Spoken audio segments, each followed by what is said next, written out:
Jaya Radha Madhava Kunja Bihari.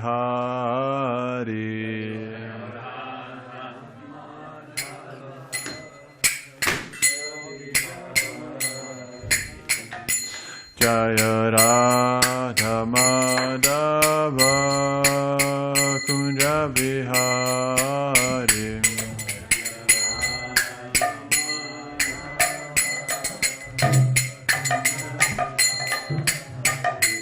Jaya Gopi Jana Bala Girivardhari.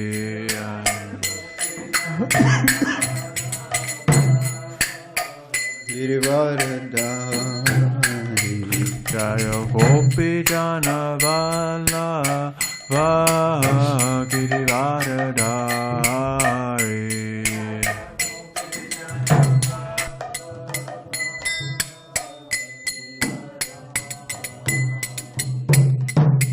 Yashodanandana Brajrana Ranjana.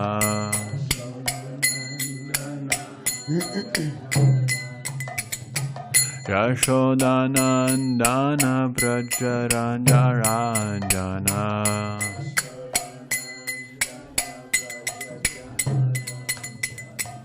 Yamuna Tira Vanachari.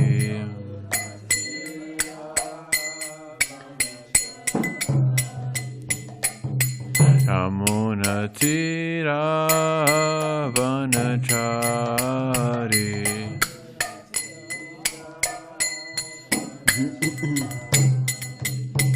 Jaya Radha Madhava Kunja Bihari.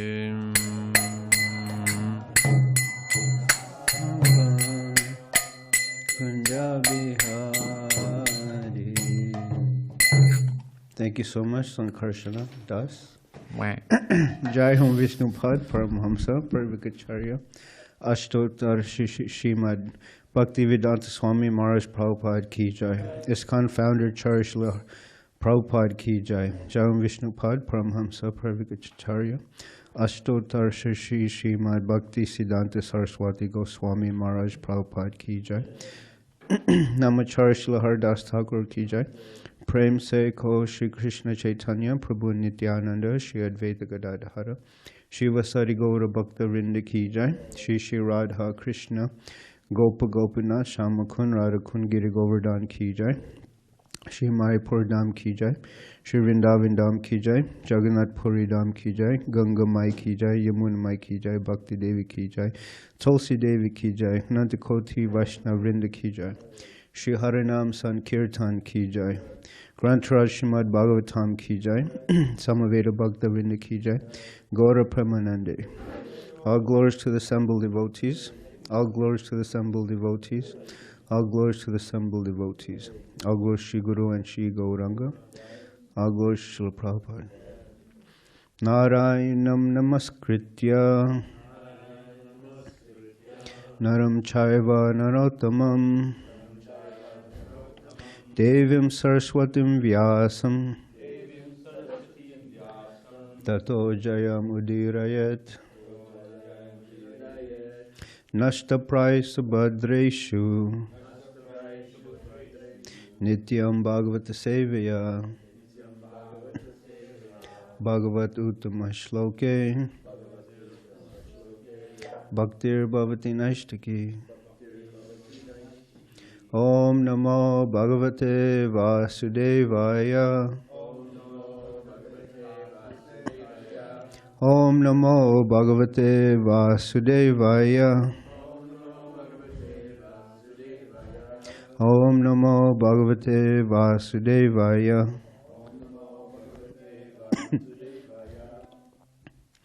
So this morning for Srimad Bhagavatam, we'll be reading from the 9th canto, chapter 18, text 30 to 32.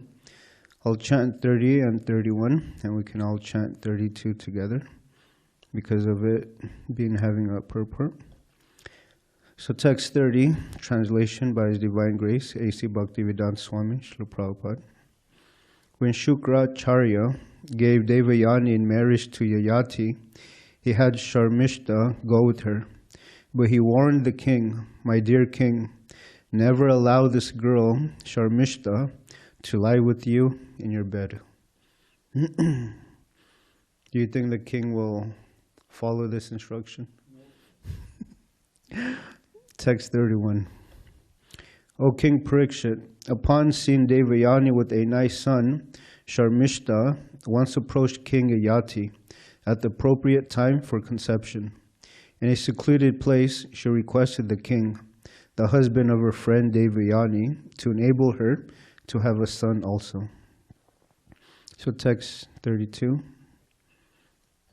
Raja putriyartito apatye dharmam chavikshya dharmavit smaras chukravacha kale dushtam evabhyapadyata rajaputyartito patye dharmam chavikshya dharmavit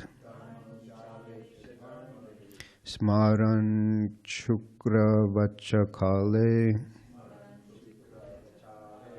dishtam evabhyapadyata rajaputyarto tito patye dharmam chavikshya dharmavit smaran chukravacha kale dishtam evabhyapadyata rajaputyartito patye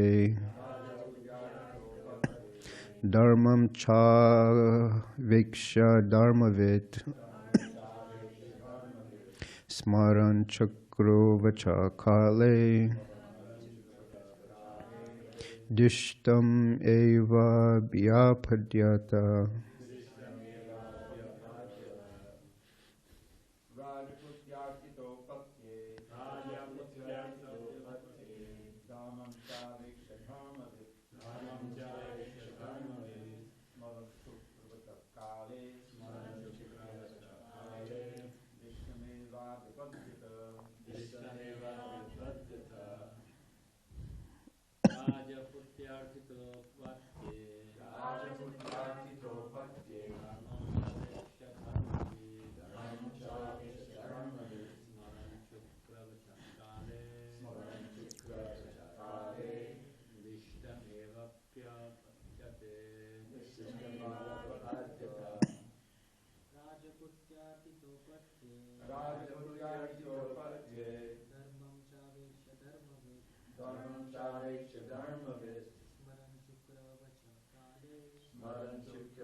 Kaviraj Prabhu, would you like to chant?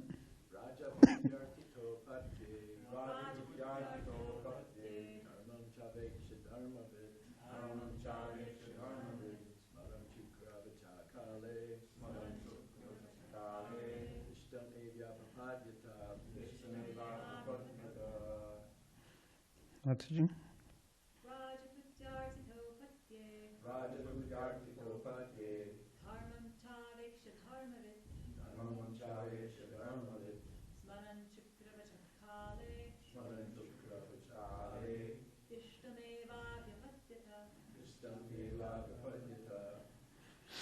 Anyone online who would like to chant? Raja Purtartito Patte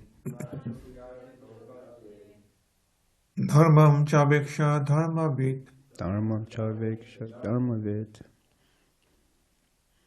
Saran Chukra Bacho Kale Dishtam Eva Bhapatyata Thank you so much, Tapas Prabhu.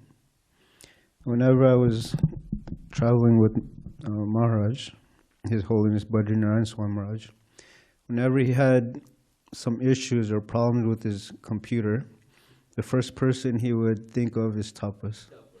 He had so much faith in Tapas. So thank you so much, Tapas. Rajaputriya by Śarmiṣṭhā, who is the daughter of a king. Artitaha, being requested. Apadye, for a son. Dharmam, religious principles. Cha, as well as. Aveksha, considering. Dharmavit, aware of all religious principles. Smaran, remembering. Śukrācārya, the warning of Śukrācārya. Kale, at the time. Dishtam, circumstantially. Eva, indeed. Abhyapadyata, accepted. To fulfill the desire of Śarmiṣṭhā. Translation. When Princess Śarmiṣṭhā begged King Yayāti for a son, the king was certainly aware of the principles of religion, and therefore he agreed to fulfill her desire. Although he remembered the warning of Śukrācārya, he thought of this union as the desire of the Supreme, and thus he had sex with Śarmiṣṭhā. Purport. King Yayāti was completely aware of the duty of a kṣatriya. When a kṣatriya is approached by a woman, he cannot deny her. This is a religious principle. Consequently, when Dharmarāja Yudhiṣṭhira saw Arjuna unhappy after Arjuna returned from Dvārakā, he asked whether Arjuna had refused a woman who had begged for a son. Although Mahārāja Yayāti remembered Śukrācārya's warning, he could not refuse Śarmiṣṭhā. He thought it wise to give her a son, and thus he had sexual intercourse with her after her menstrual period. This kind of lust is not against religious principles. As stated in Bhagavad Gita 7:11, Dharma viruddho bhuteshu kamosmi. Krishna, Lord Krishna is saying, sex life not contrary to the principles of religion is sanctified by Krishna. Because Śarmiṣṭhā, the daughter of a king, had begged Yayāti for a son, their combination was not lust, but an act of religion. Om Jnana Timirandasya Jnananjana Shalakaya Chakshurmilitam Yena Tasmai Shri Gurave Namaha Shri Chaitanya Manobishtam Stapitam Yena Bhutale Swayam Rupa Kadamayam Dadati Swapadantikam Vandeham Shri Guru Shri Yutapada Kamalam Shri Gurun Vaishnavamscha Shri Rupam Sagrajatam Sahagana Ragunatam Vitamtam Sajivam Sadvaitam Savadutam Parijana Saitam Krishna Chaitanya Devam Shri Radha Krishna Padan Sahagana Lalita Shri Vishaka and Vitamscha Hey Krishna Karuna Sindhu Dinabandho Jagatpate Gopesha Gopika Kanta Radha Kanta Namostate Tapta Kanchana Gaurangi Radhe Vrindavaneshwari Vishwabanasita Devi Pranamami Hare Priya Vancha Kalpatribhyascha Kripa Sandibhevacham Patitanam Pavinebhyo Vaishnavyo Namo Namaha Jai Shri Krishna Chaitanya Prabhu Nityananda Shri Advaita Gadadhara Shivas Hari Gaura Bhaktavinda Hare Krishna Krishna Krishna Hare Hare Hare Rama Rama Rama Hare Hare. So what we have here, this whole situation is known as a mess. Guru and disciple, friends and friends, husband and wives. One devotee, he mentioned that one of the biggest headaches or biggest causes of anxiety is relationships. And the example that he used was when Lord Ramchandra went to go after this golden deer, and Mother Sita was left with Lakshman. And Lakshman, he also left everything in order to serve his brother, Lord Ramchandra. And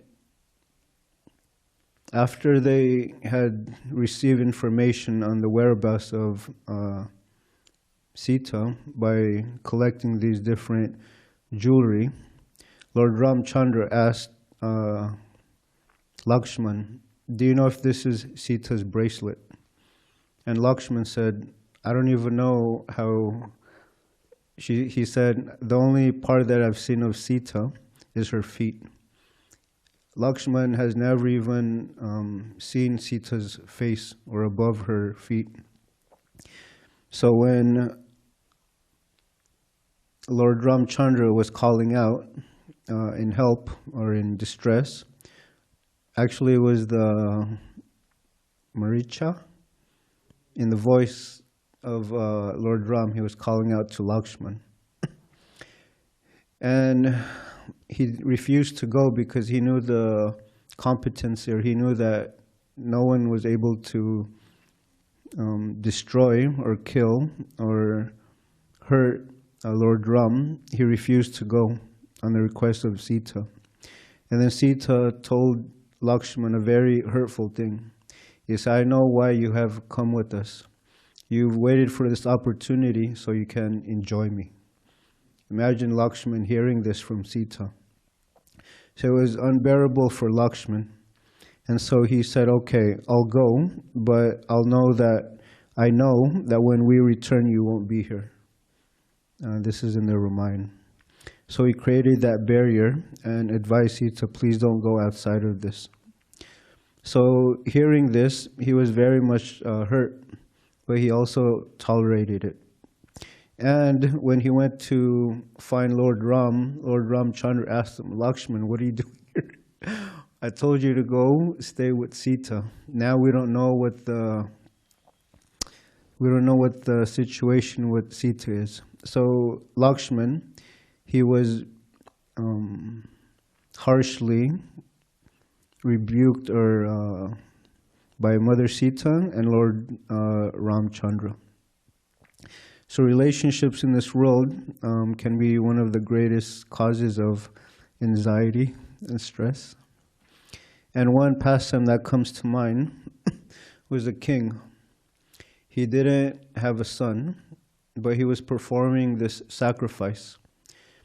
And usually sacrifices, they entail the demigods coming. But the demigods didn't come to partake for their shares of the sacrifice. So he asked the brahmanas and the priests, "Why aren't the demigods coming?" So the brahmanas and the priests, they were qualified. They were chanting the Vedic mantras, not in a deficient way, in any way. And the paraphernalia that the king had collected, they were not polluted. He gathered them with great care. Yet despite all of this arrangement, the demigods, they didn't come for their shares. So this king, his name is King Anga. And this portion of the Bhagavatam, it taught me a great lesson. So he asked the priestly order. He said, "My dear priests, kindly tell me what offense I have committed. Although invited, the demigods are neither taking part in the sacrifice nor accepting their shares." So this is the part where it really got me. The head priest said, "O king, in this life, we do not find any sinful activity." He was faultless, even within your mind, so you are not at least offensive. But we can see that in your previous life you performed sinful activities, due to which, in spite of your having all qualifications, you have no son. So it's concluded that if a person does not get a son, it is due to his past sinful life. And I was thinking about this. If I get married and the wife wants a child and I can't give her a child, it's due to my sinful life. And then Srila Prabhupada and Chanakya Pandit also, They said that a household without children is hellish. So the priests and the Brahmins, they advised him to perform the sacrifice to Lord Vishnu instead of the demigods, because Lord Vishnu can bestow the person his desired outcome. So as soon as they put the oblations into the fire, a personality came out wearing a golden garland, and he had a white dress, and he was carrying a golden pot filled with rice boiled in milk. So he gave one a portion. First he smelled it, and then he offered it to his wife. And then in due course, she eventually gave birth to a son. Does anyone know the name of King Anga's son? Do you know? King Vena, the notorious King Vena. And what were some of King Vena's activities? I'll tell you right now. It says, after fixing his bow and arrow, the cruel boy used to go to the forest and unnecessarily kill innocent animals. The practice of the kṣatriya was that they were allowed to go to the forest and to practice their skill in warfare or their weapons. They were practicing by killing animals. But I also mentioned they're curbing, or if there was too much tigers, for example, they would curb that population down. And it says that the boy was so cruel that while playing with young boys of his age, he would kill them very mercilessly, as if they were animals meant for slaughter. So King Vena, he would kill animals, he would also kill his playmates. And after seeing the cruel and merciless behavior of his son, King Vena, he tried punishing and reforming his son, King Vena, in so many ways. But he was unable to bring him to the path of gentleness. So he had a thought. The king thought to himself, persons who have no sons are certainly fortunate. They must have worshipped the Lord in their previous lives, so that they would not have to suffer this unbearable unhappiness caused by a bad son. And the king, he also thought that a bad son is better than a good son, because a good son creates an attachment for home, whereas a bad son does not. A bad son creates a hellish home, from which an intelligent man naturally becomes very easily detached. And according to Prahlad Maharaj, he says that material home or household life is compared to a blind well. And if a man falls into this well, this dark well, it's very difficult for him to get out of and begin life again. So Prahlad Maharaj, he advised to give up this blind well at home, of home life, and to, if possible, go to the forest and take shelter of the Supreme Personality of Godhead. So with the bad son like King Vena, what did King Anga do? Does anyone remember? He went to the forest. But not just that. It said, thinking like that, King Anga could not sleep at night. So he became completely indifferent to household life. So once, therefore, in the dead of night, he got up from his bed and left Vena's mother. He was sleeping deeply. He gave up all attraction for his greatly opulent kingdom, and unseen by anyone, he very silently gave up his home and opulence and proceeded towards the forest. He just gave up the kingdom, his wife, King Vena. And so in the purport, Srila Prabhupada, he wrote a wonderful explanation. He says, it appears that King Vena did not get a very good wife in Sunita because she was the daughter of death personified. Sometimes the Lord arranges an unfortunate wife for his devotee. Why? So that gradually, due to family circumstances, the devotee becomes detached from his wife and home and makes progress in devotional life. It appears that by the arrangement of the Supreme Personality of Godhead, King Anga, although a pious devotee got an unfortunate wife like Sunita, and later on a bad child like Vena. But the result was that he got complete freedom from the entanglement of family life and left home to go back to Godhead. Srila Prabhupada was giving a lecture on Bhagavad Gita 7:11, the verse that was quoted in the purport. And he was mentioning how just like brahmacharis, where do brahmacharis come from? Grihastas. So he said they come from grihasta life. So unless one marries, how can one beget children who can become brahmacharis? So if you can produce brahmacharis, then you can produce hundreds of brahmacharis. That is allowed. But not produce cats and dogs. Srila Prabhupada also says that you cannot have sex life for producing illegitimate sons. So he described this as Varna Shankara,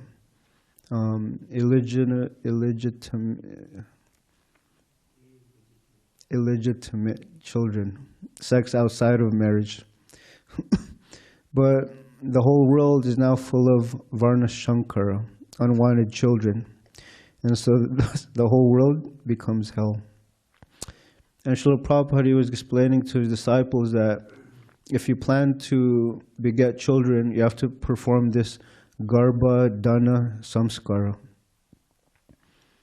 before you make your wife pregnant. It's a ceremony.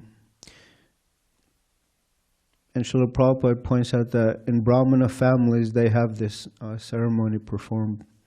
But if you don't, and then Srila Prabhupada says it's a Shudra that they don't perform this. So to become a father and mother is not restricted. But if you plan to have children, try to make them devotees. The key word is try. One lecture I was listening to, a disciple of a guru, I forget the speaker, he asked the sannyasi, my children, they're growing up in Krishna consciousness, but if they begin to deviate, what can I do? And so this disciple was hoping that the guru was going to say something, very profound, or some advice that he can apply. But surprisingly, the sannyasi, he said, there's absolutely nothing you can do. And then he explained that even as devotees, they also have free will.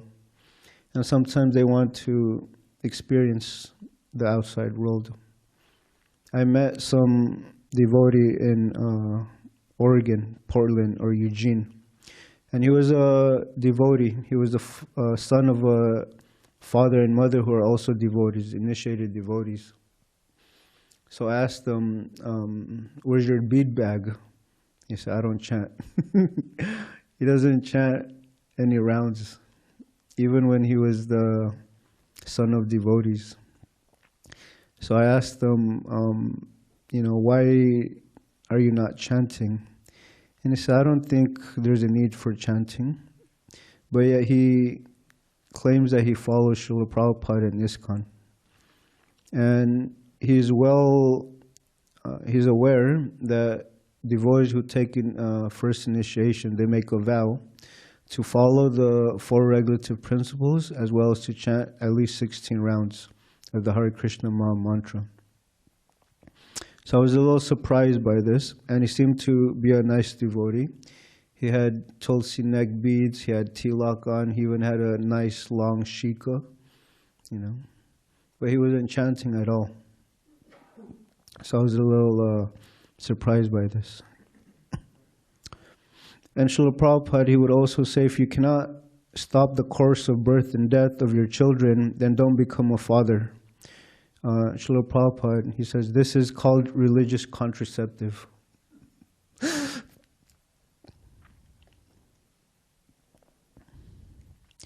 And another example of someone who had performed the act of sex untimely is the famous Kashyapa Muni and Diti.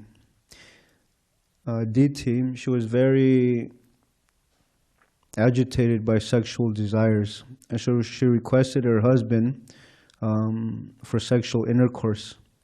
And Kashyapa Muni, he knew well that it wasn't the proper time. He was in meditation. So Kashyapa Muni said, no, this is not the proper time.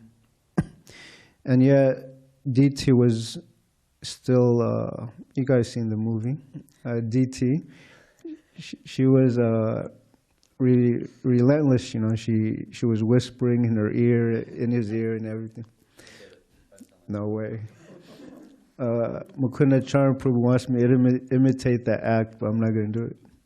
So eventually Kashyapa Muni, he agreed, and it was in the dead of night. I think it was mentioned how Lord Shiva was also passing through that time. And then after this, Kashyapa Muni told Diti, your sons will be demons. And Diti gave birth to the first two demons. What were their names? Hiranyaksha and Hiranyakashipu. So this is the result of procreation, simply just for sense enjoyment. So Krishna in the Bhagavad Gita, he's saying that which is not contrary to sex life. And Srila Prabhupada points out that if it's for progeny, begetting children, then it's allowed. And this is why in the purport, Srila Prabhupada in the end, it says that because Śarmiṣṭhā, the daughter of a king, had begged Yayāti for a son, their combination was not lust, but an act of religion. She wanted to have a child. And later on, or in the purport, Srila Prabhupada mentions that the duty of a king is to not deny or refuse a woman who wants to have a son. And I want to, Srila Prabhupada in that same lecture, he mentions Narottam Das Thakur's song. I'm not going to chant the Bengali. But it says, O Lord Hari, I have spent my life uselessly. Having obtained a human birth and not worshipping Radha and Krishna, I have knowingly drunk poison. So sometimes as devotees we forget this, the rare opportunity for devotional service. And not only that, but we're awarded the human form of life. I was speaking to a person yesterday, and I was mentioning what is the difference between animals and human beings.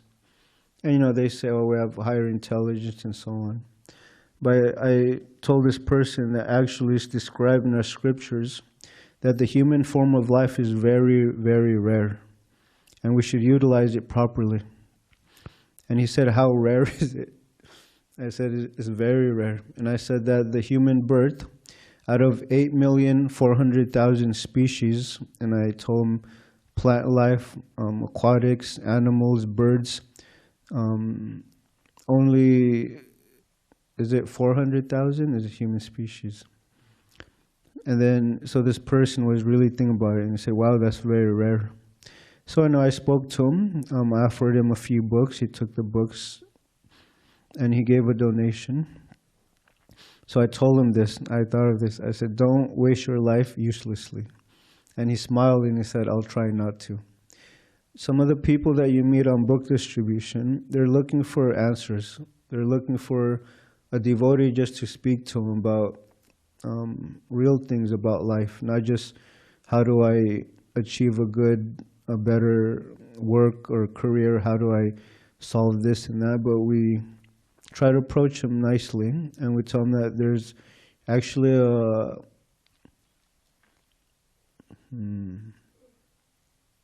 Dharma, Artha, Kama, Moksha. There's a fifth goal, which is prema, love of God. It's not even just liberation or material liberation, but to develop our pure love for God, for Krishna. and to serve him favorably. Another interesting thing about this purport that I found is that even when Yayāti had remembered Śukrācārya's warning, he couldn't refuse Śarmiṣṭha's request. Okay, it's 8:23:24. Does anyone have any questions or comments regarding this portion of the Bhagavatam?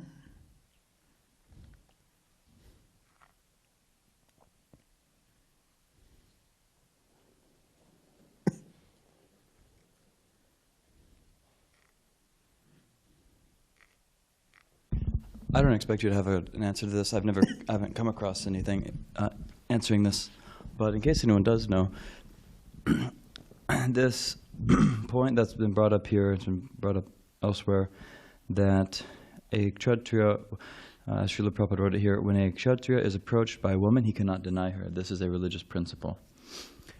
And I think I've said it some other time. I'm trying to figure out how that practically works, because that's one easy way out of poverty. You know, or like, let's say you want to guarantee your daughter out of poverty, and you're, you know, just have her go find a kṣatriya and ask him for a child, or ask, yeah. I mean, maybe it's not so simple, because also Yayāti, when he was approached by Devayani, he was like, well, we're not, you know, that's different because she's a higher, you know, she's a Brahmana girl. But practically, I'm not sure how that works, that if a kṣatriya has to accept it, are there some further qualifications there? I mean, like, okay, we can assume it doesn't mean a married woman. Okay, we could piece that together. But any unmarried woman, in this case, Śarmiṣṭhā is kind of like his wife, so in a way, yeah, kind of is. But anybody come across any other, what other examples can we think of? I mean, Bhishmadev, it comes up with Bhishmadev. It comes up with Arjuna. Where else does this come up? I know Bhima, in the forest, he was approached by a Rakshasa woman, and the women had asked for a son from him. And he also gave her a son, but she promised that her son will help some way in the future. And the son's name is, what was it? Hidimba? Or, huh? Oh, yeah. Hatat. Yeah, somebody say, wait, how do you spell it? With a G? Some people say Katochka, but it's not Katochka. I know, but people, I think like Americans say Katochka, so I can't get the other way in my head. Okay. I think that's the only one that I can remember for now. She approached him, but he didn't refuse her, even though she was yeah. I mean, I don't know if you remember anything else. No, anyone else have any idea how that's supposed to practically work? I mean, what are the other qualifications of that idea? If that's a religious principle, there have to be some further qualifications. Like, any woman can approach any kṣatriya and say, I want to have sex with you, and he has to agree because he's a kṣatriya. Like, surely it can't be so simple. So, yeah. Yeah, Shurpanaka. Now you're saying that was an example he doesn't have to accept, or that was part of her plea. Yeah, it seems like it's a relevant part of her plea. Well, she didn't want a son. She just wanted, yes. Okay, right. Yeah, that's true. To say sex doesn't make you have to say son. Yeah. Well, yeah, that's the question. Is it because you have to be wanting a son, or can it be just like? Because I thought I'd heard somewhere that it's just like you can't refuse a woman who just like wants to be with you. Yeah. But son or sex? No, just sex.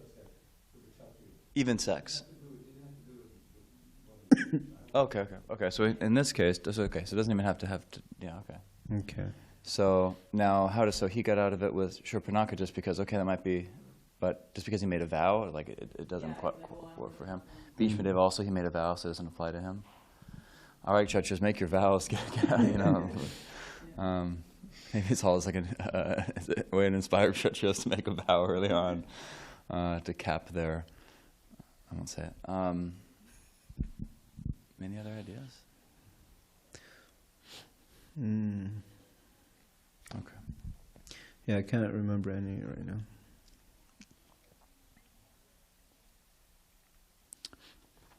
You have something to add? Go after. Yeah. I had a question about, like you were saying about the Govardhana Samskar. I guess I was wondering, like, for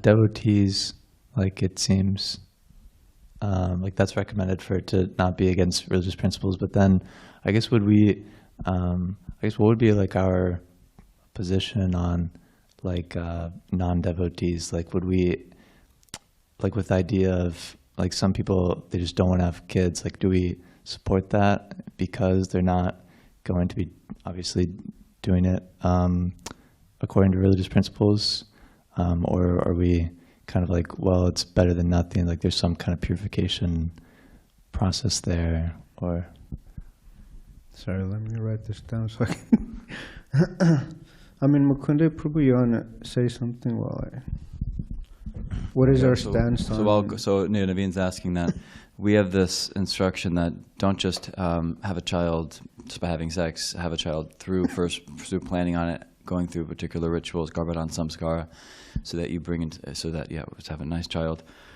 And so then if that's what we think is that you should only have a child when it's intentional through Govardhana Samskara, then what's our commentary or what's our advice to those? Or what do we think about, at least? What do we think about other people who aren't Vaishnavas? They aren't going to do Govardhana Samskara, some karmis out there, and they're going to have a child. Some are going to have a child, but they aren't going to do Govardhana Samskara. Some are going to are not going to have a child. So are we more pro the first one because, hey, at least there's some purification, there's something good there? Or are we more pro the second one because, hey, if they're going to perform Govardhana Samskara, just stay out of it. You aren't supposed to have children just by having sex, and then every once in a while you end up getting pregnant. So are we more pro the first or more pro the second? Do you have thoughts first? You can give your wonderful. Well, okay, one thing is that we're very anti-contraception. And so how are these people going to avoid having children? Abortion, contraception, or abstinence? It's probably not going to be abstinence. So, and we're very much against, we're exceedingly against abortion. And look at how harsh Srila Prabhupada is against contraception. So I think that weighing that, and then also that, I don't have a reference for this though, but the idea that having children is part of the whole, like marriage has a purpose, and even if karmi marriages are not wholesome, not virtuous, they aren't doing much for them, they're doing something for them. You know, there's like some benefit. You could say that, well, if they aren't going to go through marriage through the proper samskar, should they still get married? Yeah, it's kind of a waste of a marriage, but most marriages are these days. But still, is a marriage better than a non-marriage? Probably better than a non-marriage. And unless they're really just going to totally stay out of, sex life or man-woman relationships. So I'm seeing it like that. And then if they're going to get married, then what's better, just like a life together of just sense gratification or a life of having children? There's at least more duty involved. And I don't have a reference for this, but I think there's something intuitive about it being more purifying when you actually have that. It's less selfish, more purifying when you have children involved, despite how, in so many ways, it's not Vedic or spiritual or whatever. That's my impression, but I don't have a reference for those things. That same lecture I was listening to, Srila Prabhupada was mentioning this Govardhana Samskar. That is actually in front of everyone, and it's to announce that we're going to have children. Is that true, Malpati? Like both families come together, and it's a fact or a well-known fact that they're going to have children. That's why they're performing this, or is it just the husband and the wife that does this? Okay. So it's like an announcement, like, okay, guys, we're going to have sex. Bless us that we're going to have a good child, So have you performed this? I have not, but I've seen it. You've seen it, okay. And interestingly, even though Srila Prabhupada didn't, like, he didn't push for the full, like, traditional Govardhana Samskar, his, like, version was chanting 50 rounds and so on. But, and even then there's debate as to, well, was that more time, place, circumstance, and therefore should we eventually still go back, at least incrementally, toward the original Govardhana Samskar process? But at least Srila Prabhupada gave instructions about, okay, your mlechas and so on, just you can skip the Govardhana Samskar and just chant 50 rounds. That's your Govardhana Samskar, I think. That's your Govardhana Samskar, just chanting 50 rounds before you try to conceive. But still, even though, despite that, even though we're like not in Vedic culture and everything's out of place, still he mentioned, and I think a couple places at least, that you're also supposed to seek the permission from your guru before you have sex. You know, so so it's like a very open affair. That okay, so now you seek like the blessings or the permission or like I think he uses the word permission. Maybe he says blessings, but I think he uses the word permission. That before having sex, because it's a planned thing, it's for children and so on. So not just So like, at least it reminds me of what you're saying, that it's not just like a little private affair. Yeah. Would you like to Matsuji? And unfortunately, I don't have the reference either, but it was sent out in the email Sangha of my Guru Mahārāja. There was a quote from Srila Prabhupada about it not being a private affair, that everyone should know. And I can't remember if it said there or if I just kind of put it together afterwards that like, especially before paternity testing was a thing, like that makes complete sense for everybody, because then it's like, okay, we're going to have a kid. Okay, now the wife's pregnant. Okay, we know whose it is. Like there's no question, like, because it was all very open. And I thought I was going to say something else, but I can't remember what it was. Question I have, I wonder if anyone's heard about this. With original Garbhadana Samskara, then I imagine that there's also like the date, like the dates and so on is relevant. I don't know. So the TT is relevant. So Srila Prabhupada, I don't think ever commented on like us trying to follow that part. You just mentioned 50 rounds, but. TT and also certain day, time of the. It's Tithi also. They have to consider the certain days after the menstrual thing of the women. So if you want a boy or a girl, this is how to determine if you want a boy and all that. So that's also the Samskar books. It's also there. Are you aware of Srila Prabhupada ever encouraged disciples to try to calculate all that, or did he just leave it 50 rounds? That's all I can remember. Yeah, 50 rounds. He stressed that, but sometimes, depending, like some Indian family and all that, he would sometimes be more. Yeah. Because some devotees talk about it. I mean, because even if Srila Prabhupada didn't talk about applying the dates and calculating, and of course, Srila Prabhupada definitely spoke about calculating according to the menstrual cycle, even here, he's talking about that. But calculating according to the Tithi and all of that, even if he didn't, like, so some, at least this is like maybe a gray area, like room for different opinions, I think. But just as when it comes to Ekadashi, Srila Prabhupada didn't stress the exact break fast time. And this is, break fast around like after sunset, sorry, sunrise. Yeah. Just after sunrise, you break the fast. That's all it was. And then, so now some say that that's all Srila Prabhupada gave. Just follow that, and they think that to be really particular about it's this minute to this minute is not following it. It's enough. But then there's another opinion that it makes sense that Srila Prabhupada had gave that instruction, because what scope was there for us all over the world? Calculating the exact time and so on. And so even if you try, the technology wasn't there. You're probably just going to make a mistake anyway, and then you're kind of fussing about something that you can't even really pin down in the first place. So some say that it makes sense that Srila Prabhupada didn't stress it, but once you have the technology or the means where you can very well easily know the exact breakfast time, then use it. So I wonder if even if Srila Prabhupada didn't stress, or I'm sure there are going to be different opinions on this if you were to poll people. But even when it comes to what day, aside from fertility, like what day, and so on, and times or whatever it is, that even if Srila Prabhupada didn't stress it, maybe it's easier to calculate now, and maybe there's an argument for devotees taking that up also. But I don't think Srila Prabhupada, yeah. Any other thoughts?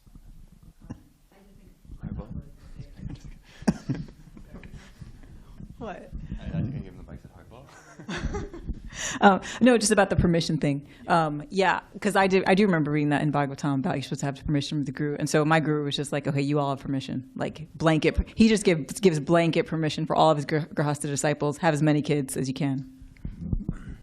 I was thinking about that, I think on Wednesday in that class, about how there is something allowed in Shastra and then things that are ideal in Shastra. And so from one perspective, you can say it's better to have as few wives as possible. better to have none. Second best is to have only one, you know, and so on. From one perspective, you can say that. From another perspective, you can say best is to support as many wives and engage them nicely in Krishna consciousness as possible, as many, you know, as would be happily protected and supported by you. So that's from another perspective, that's the best. But this is also something that, from one perspective, you can say that better to have as a few kids, you know, at least likely to have it had, you know, attached. You have at least one child, two child, you still have that purification there.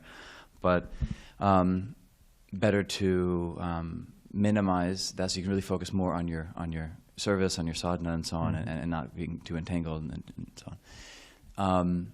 But then, from another perspective, you can say better to have as many children as possible. And I remember Bhakti Swami said that, but in one lecture he was just encouraging, you know, maybe he's even comparing it to Muslims, how that's one strength they have, is they have so many children. They definitely follow the no contraception thing, instruction. And they have very big families, which is very good for the religion. And so Bhakti Swami was saying, have as many children as you can, or as you can support, you know. So from one perspective, you can say, you know, one or two, and then, you know, and then, but from another perspective, you can say, hey, like really try to have a lot of children, you know. All things considered, Gururta Sasyat and all that, but it's kind of from two different perspectives. These are two different, very different ideals, yeah. Okay, on that happy note, thank you for your time and attention. Grantraj Srimad Bhagavatam ki Prabhu, I have a question.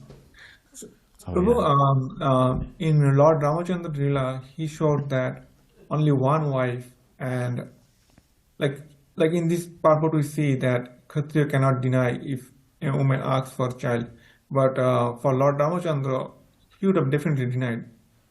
So how do we see that? He did in what? He did deny someone. Oh, he did deny. Well, I'm thinking he would have denied, because he's very, very strict about one wife, like that. So I think that was. How do we see that? Because Lord Ramachandra is trying to set the example for an ideal human being. So I think that was one point that we mentioned, is that he did make a vow to only accept one wife. And Jalatala Mataji pointed out that, I can't pronounce her name, Śarmiṣṭhā.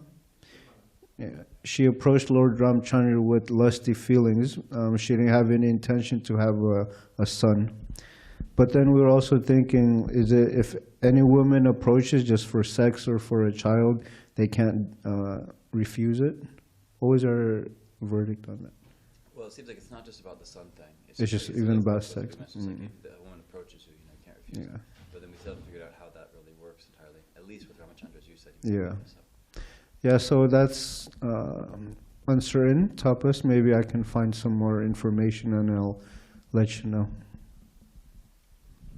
Okay. Do you have any thoughts, Tapas? I think if Śukrācārya approached Lord Ramachandra for a son because he's a Kṣatriya, then what would be Lord Ramachandra's response from the religious point of view? I was thinking that. Yeah, that makes sense. We're thinking the same. Because he made that vow, we were thinking he'd still stick to the same vow. He even refused those sages also. You know, he said, "Not in this life I made a vow to only marry Sita, but in the next life, you know." And then as Krishna. Okay, thank you for your time. Grantraj Srimad Bhagavatam ki jai. Śrīla Prabhupada ki jai.